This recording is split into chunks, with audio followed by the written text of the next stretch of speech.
chiamo Silvia La Morte, vengo da Torino, provincia di Torino. Ho deciso di farmi curare i denti dal dottor Palmas perché me ne ha parlato un'amica.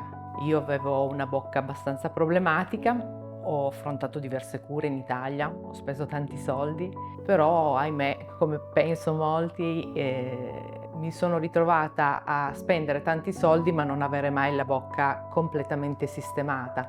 E comunque devo dire che insomma adesso sono pochissime ore che ho la bocca con questi denti definitivi, però ti rende più sicura, ti rende più... Cioè, al di là del fatto che magari ti vedi più bella, ti senti più sicura. Non è il fattore della bellezza, certo, è anche quella, però ti senti più sicura. Cioè io adesso come adesso posso sorridere senza magari, prima sorridevo ma non cercavo di non magari ampliare troppo il sorriso perché il mio sorriso non era fantastico.